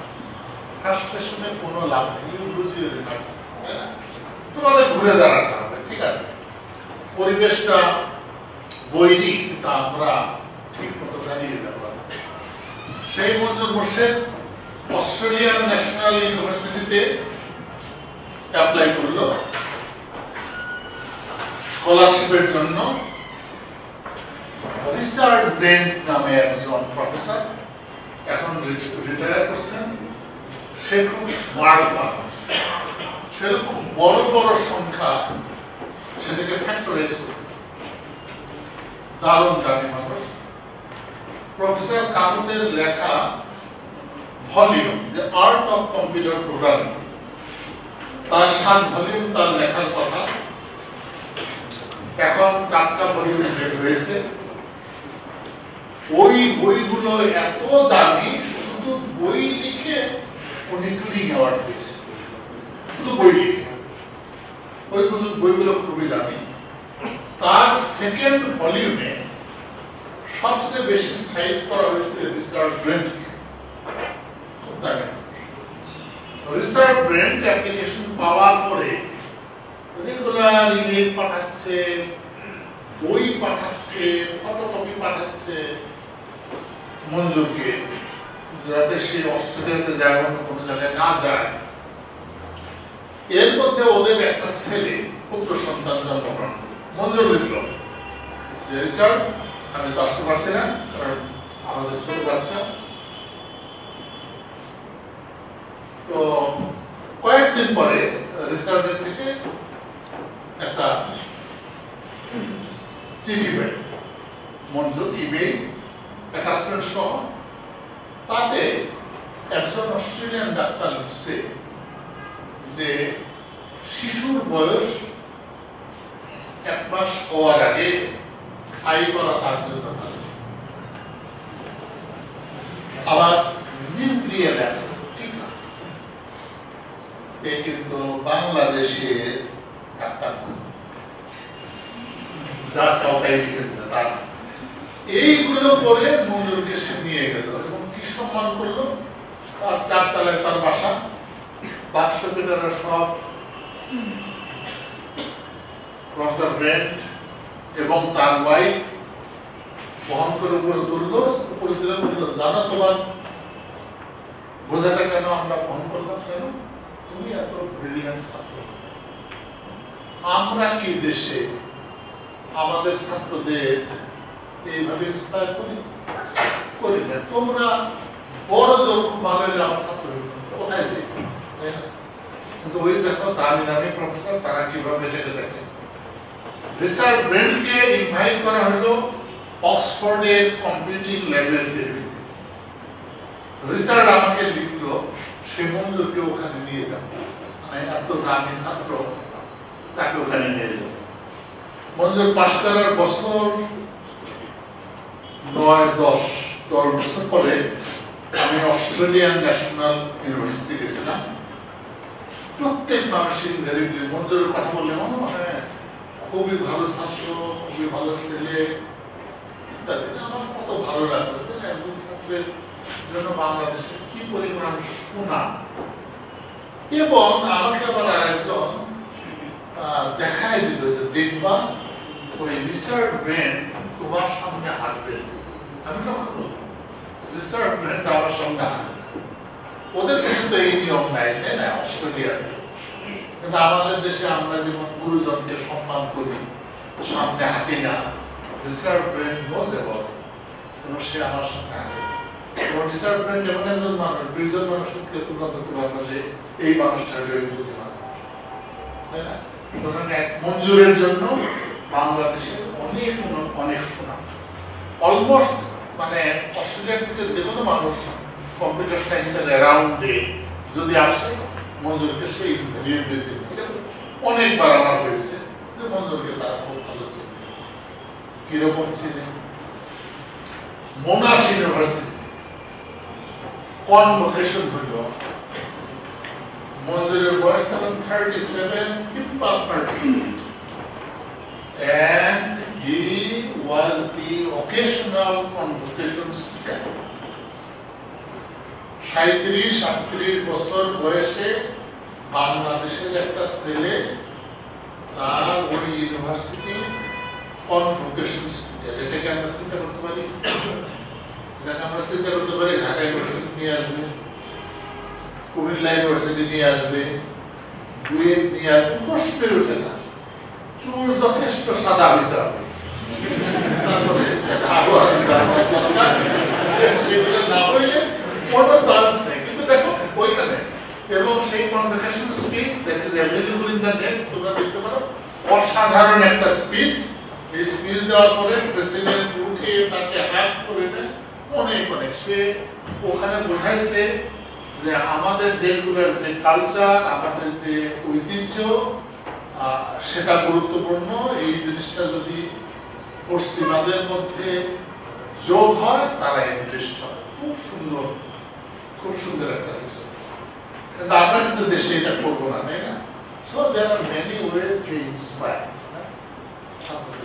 ইয়াঙ্গার বয়সে ইন্সপিরেশন না পাইলে হবে না। তোমরা ইন্সপিরেশনে বড় তো সেই জিনিসটা আনফরচুনেটলি আমাদের দেশে নাই। আমি একবার ভ্যানকুভারে গেলাম, আমার এক ছাত্র, তার নাম হলো মিল্টন, সে কেবল পিএইচডি করছে। তার সুপারভাইজার আমাকে দাওয়াত করছে। দাওয়াতের সময় সে বলছে, কথাস্থলে বলছে যে মিল্টন খুবই ইম্পর্টেন্ট, আমাদের ওইখানে একটা মিটিং হবে, সেই মিটিংয়ে তোমার যাওয়াটা খুব গুরুত্বপূর্ণ। কেন?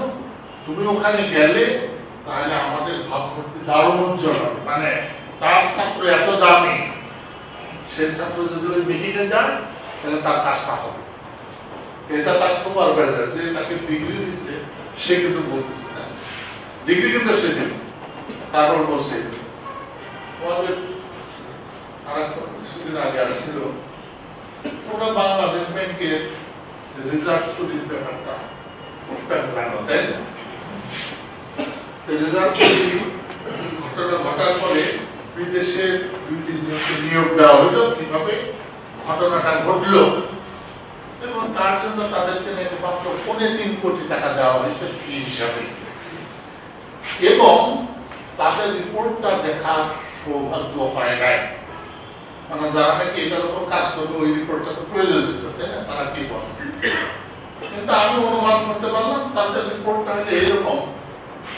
তোমরা কি কেউ হৈমন্তী পড়ছো নাকি? হৈমন্তের শ্বশুর বলছিল যে কোনো সময় একটা সত্য হতেই পারে। কেমন এখানে রিপোর্ট হলে এরকম, যে কোনো কারণে এটা হতে পারে, যে কোনো কারণে রিজার্ভ করে দিতে পারে। আমরা 3টা ছেলেকে বললাম এই কাজটা করার জন্য, আমাদের হেল্প করার জন্য। মানে তদন্তের সাথে ইয়াং শব্দটা খুব মানায় না, তাই না? তদন্ত মানে বেশি একটু অভিজ্ঞতা লাগবে, ওরা কিন্তু রিয়েলি ইয়াং, এবং তারা আসলেই বের করে ফেলছে। এবং ওদের মাথায় যে কত বুদ্ধি আমি চিন্তাই করতে পারি না, কিভাবে ওরা ঠিকঠাক মতো সব বের করে। এর মধ্যে একটা ছেলে, ওর নাম হলো Ahmed Khurshid, university of Illinois urban centre থেকে সে পিএইচডি করছে। পিএইচডি করে ভেরাইফ্লো নামে একটা স্টার্টআপ কোম্পানি সে শুরু করছে। সেই স্টার্টআপ কোম্পানিটিকে অলরেডি অনেক সুনাম অর্জন করছে এবং অনেক রকম অ্যাওয়ার্ড পেয়ে গেছে। সেই স্টার্টআপ কোম্পানিতে তার দুজন পিএইচডি সুপারভাইজার জয়েন করছে। বাংলাদেশের একটা ছেলে স্টার্টআপ কোম্পানি দিল, ইউআইইউসির নাম করা দুজন প্রফেসর সেখানে জয়েন করল। এটা কি সিগনিফিক্যান্ট না? তোমাকে যে পড়াইল সে যদি জয়েন করে, এটা যে ডিফারেন্ট মেটর বলতে দিল, তাই না? বাংলাদেশের ছেলে। আমি ওখানে গেছিলাম এই গত আগস্ট মাসে। আমি আমার দাদা দিয়ে গেছি, দাদা দিয়ে গেছি যে তাহলে আমার ওয়াইফ আগে চলে গেছে, আমি তাকে আনতে যাবো। মানে নাতি তো খুব দেখা হয় না, অনেক ঘোরাফেরা করছে। তারপরে ইউআইইউসিতে গেলাম, ওই প্রফেসর দুজনের সাথে দেখা যায়, তারা এত ভূয়সী প্রশংসা করলো যে আমি কি করবো, আমার মনে হলো মানে আমি উঠছি, এত প্রশংসা করলো। এমনকি খুশি যখন আমাদের মানে বুয়েটে যখন ছিল আমাদের ছাত্র, ওকে কিন্তু ঠিক এইভাবে কখনো বুঝতে পারিনি ওর মধ্যে এত মেধা, এত ভালো কাজও করতে পারে। শুধু ওটা করবো কেন, আমাদের একরাম সম্পর্কে তোমরা জানো নাকি? এজেডএম একরাম হোসেন, কম্পিউটার সায়েন্সে ইউনিভার্সিটি অফ ম্যানিটোবাতে, সে হলো অসংখ্য পেপার লিখছে। আমি একবার প্রথম আলোতে তার উপর একটা আর্টিকেল লিখলাম।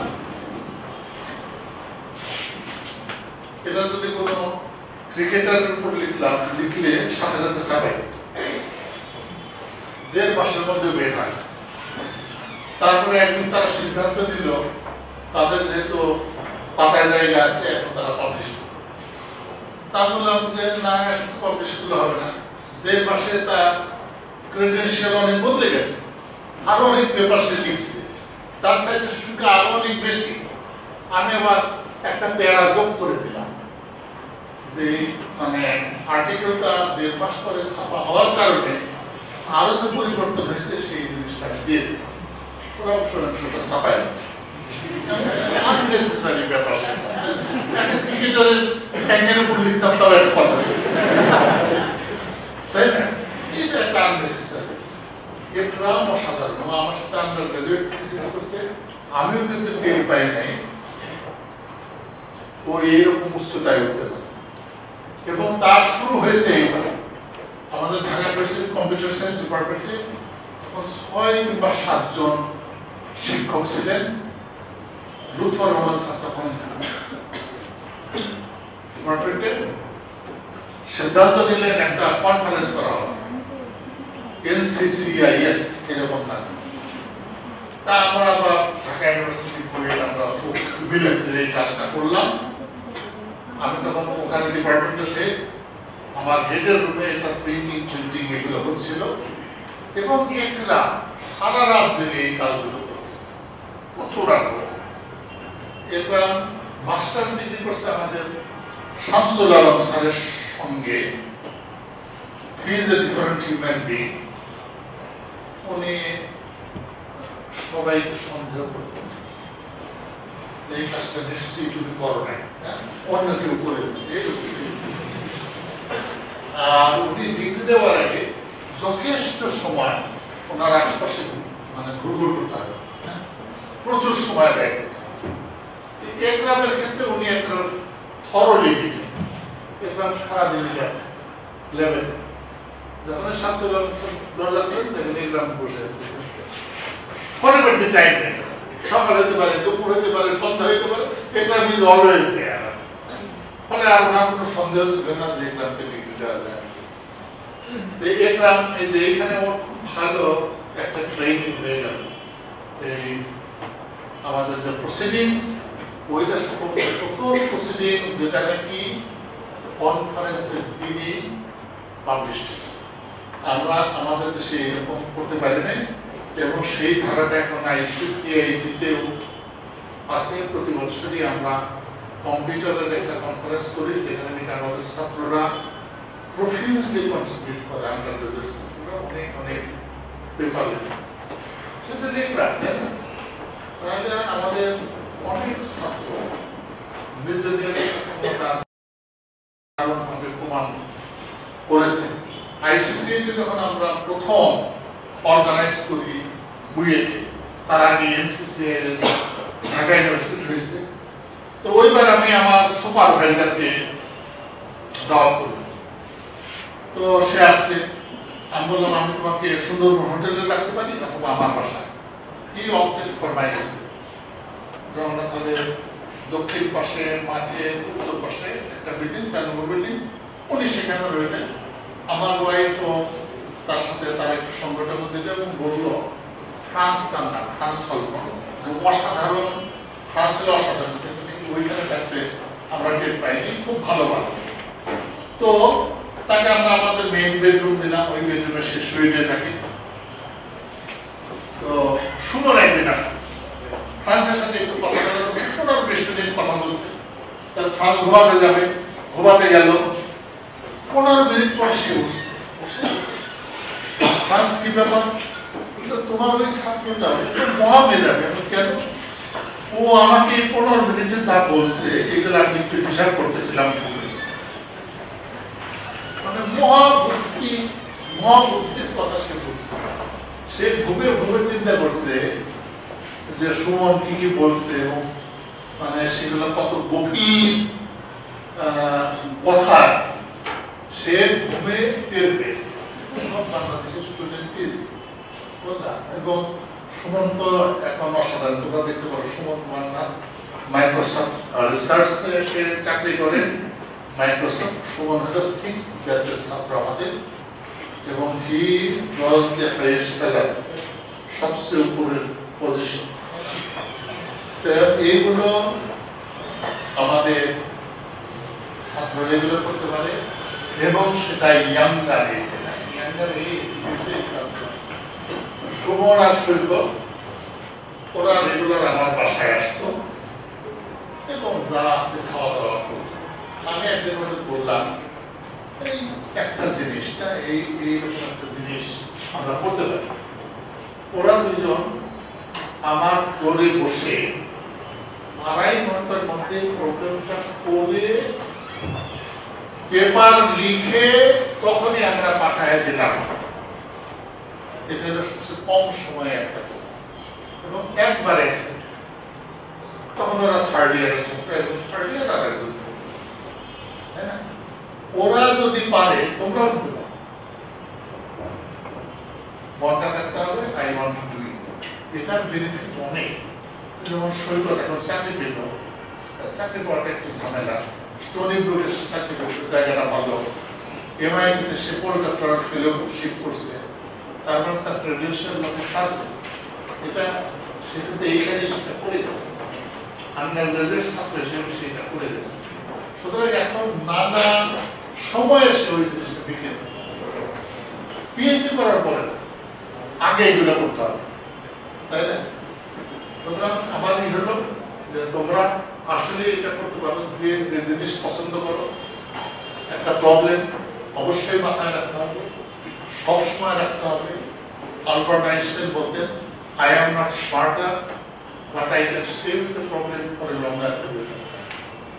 Successfully কিন্তু ওইটা ধ্যান জ্ঞান হবে। ওইটা আমার মাথায় যে প্রবলেমটা আছে আমি সেইটা সলভ করার জন্য আমার মাথায় সমস্যা আসে এবং এই আন্ডার গ্রাজুয়েট ইয়ার্সে যদি তোমরা পেপার ভালো জার্নালে লিখতে পারো তার থেকে বেনিফিট পাবো। স্কলারশিপ, ফেলোশিপ, অ্যাসিস্ট্যান্টশিপ, তাই না? Things are different. আর এটা না করলে এই আন্ডার গ্রাজুয়েট ইয়ার্স পর্যন্ত আমাদেরকে পরীক্ষা নেই, সেটা মুখস্থ দিলে তোমাদের গ্রাফটি মুখস্থ দিলে উত্তর করতে হয়। এই জিনিসটা কিন্তু রিসার্চে আর নাই, তাই না? রিসার্চে ভিন্ন একটা জিনিস, এমন একটা জিনিসটা চিন্তা করতে হবে যার সলিউশন কোনো বইতে নাই। তোমাকে সেটা নিজে বের করে আনতে হবে, তাই না? এই ট্রেনিংটা একটু অন্যরকম। সুতরাং কেউ যদি আন্ডার গ্রাজুয়েট ইয়ার্সে ভালো রিসার্চ করো এবং তোমার অ্যাপ্লিকেশন ম্যাটেরিয়ালে সেটা যুক্ত করো, এটা অনেক সহজ হবে। স্কলারশিপ, অ্যাডমিশন, অ্যাসিস্ট্যান্টশিপ পাওয়া অনেক সহজ হবে। আর শুধু grade they can't B convince যে এই গ্রেড দিয়ে আলটিমেটলি কিছু হবে না।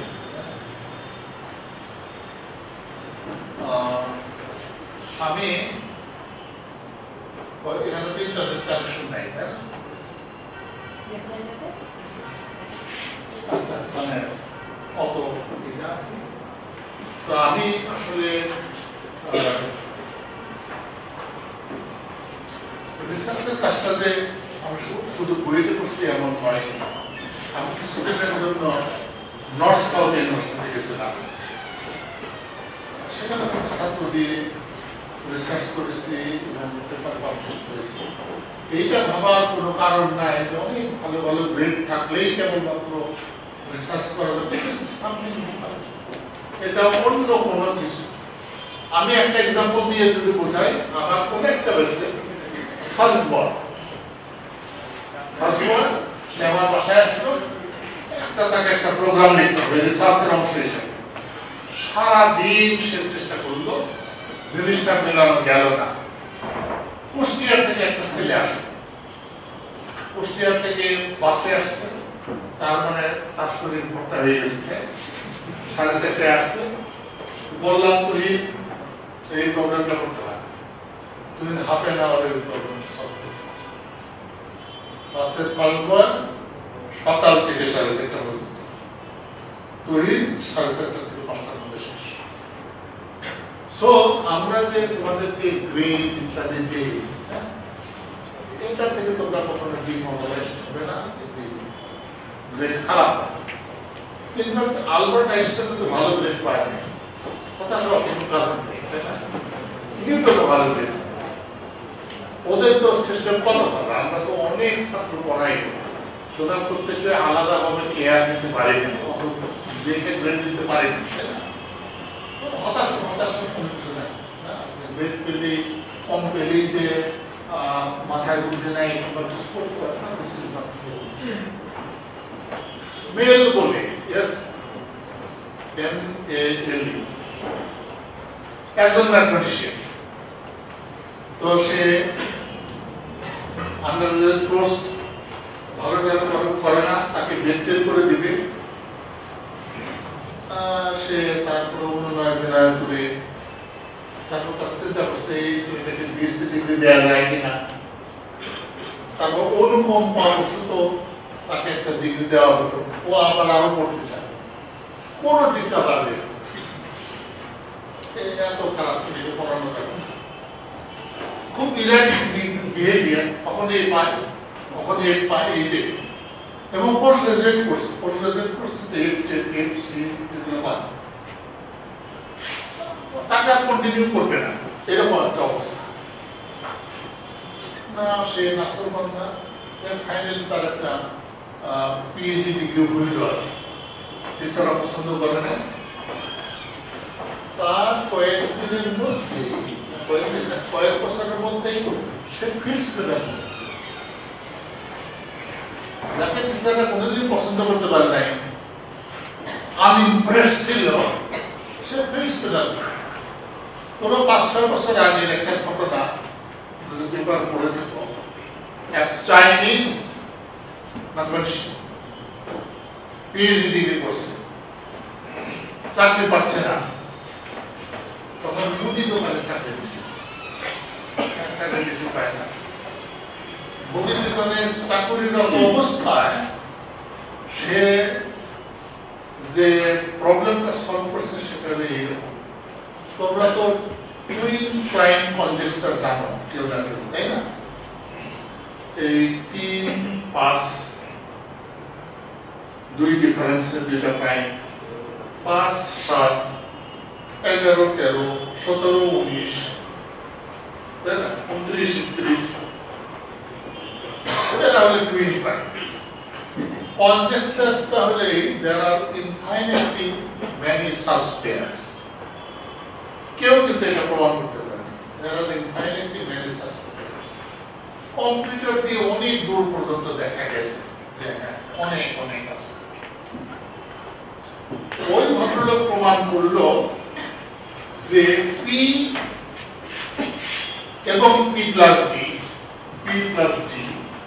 দুটোই প্রাইম এরকম ইনফাইনাইটলি ম্যানি পেয়ার্স আছে যখন d এর value less than 70,000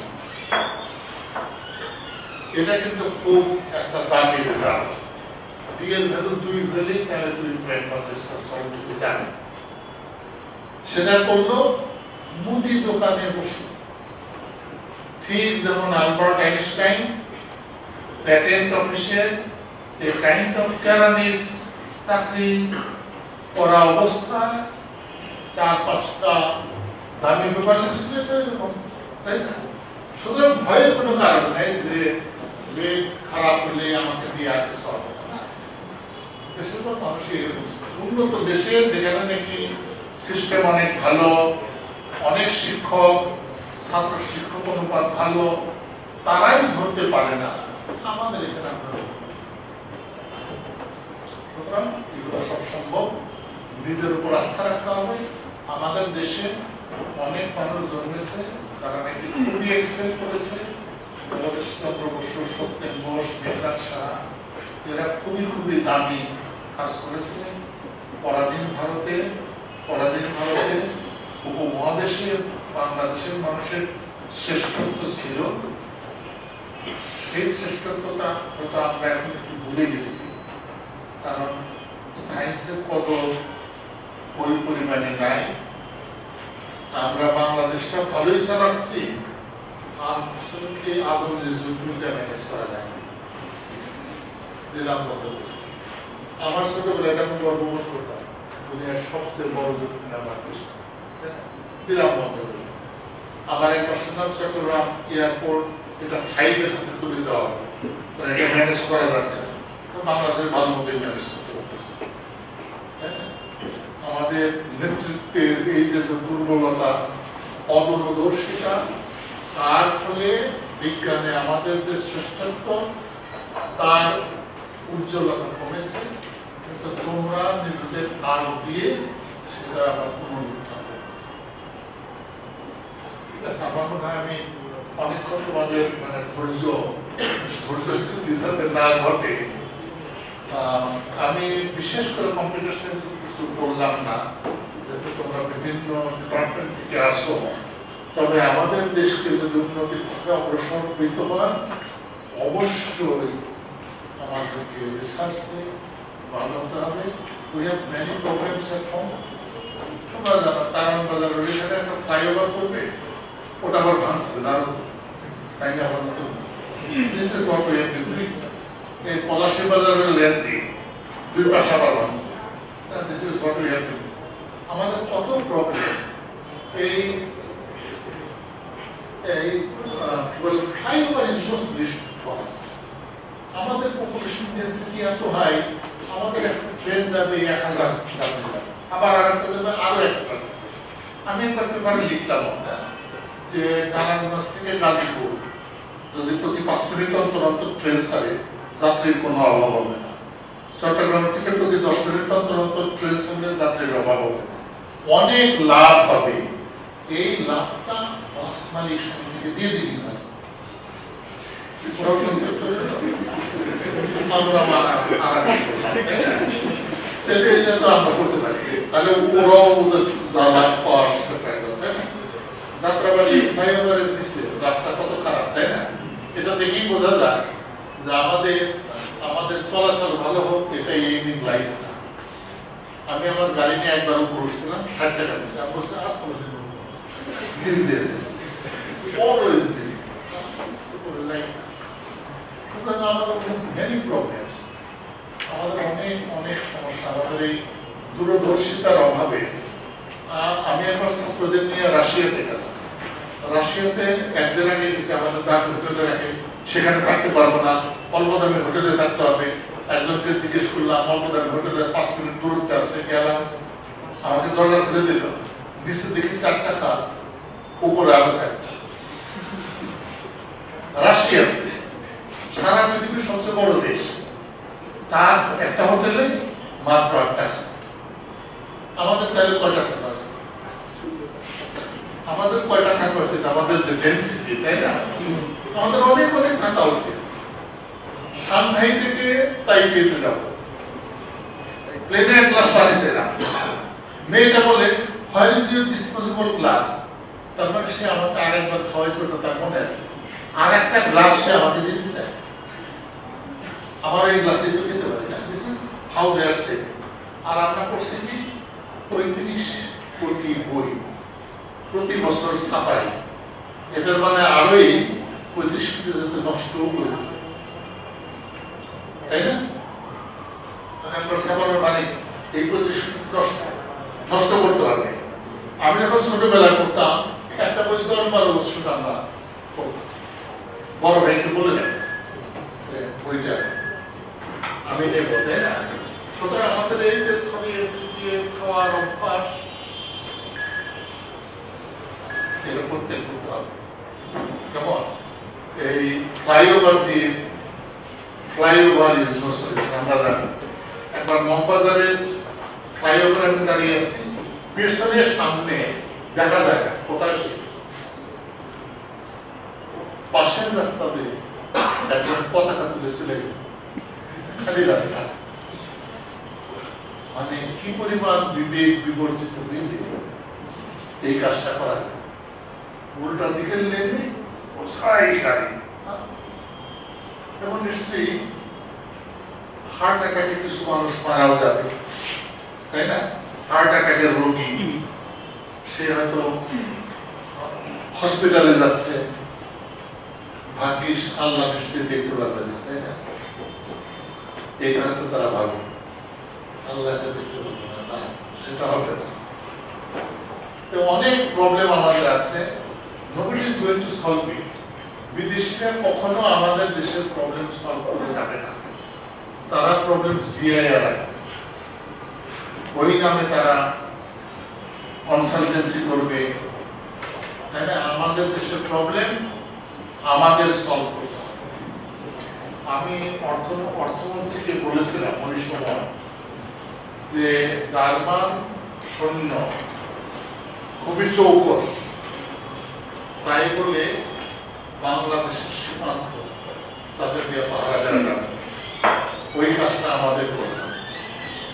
this is true for ICT as well. আইসিটির সিকিউরিটি আমরা অন্যদেরকে দিয়ে করাতে পারবো না, আমাদের নিজেদের করতে পারবো। ঠিক আছে, আমি মনে হয় আর এক্সটেন্ড না করি। ওকে, আমি রীতিমতো অভিজ্ঞতা, তোমাদের যে ধৈর্য, আগ্রহ, না সেটি অসাধারণ।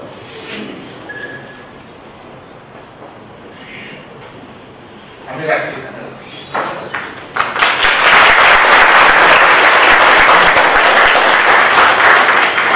আমার একটু লজ্জায় লাগছে, I should have given much better a speech.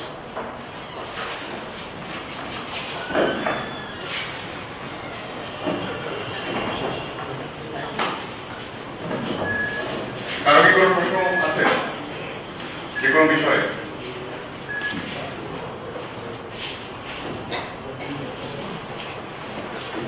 যদি প্রশ্ন না থাকে তাহলে আমরা শেষ করে দিব আসলে। আচ্ছা, এখানে ফার্স্ট ইয়ার মানে আগে হচ্ছে ফার্স্ট ইয়ার কার কার অনেক।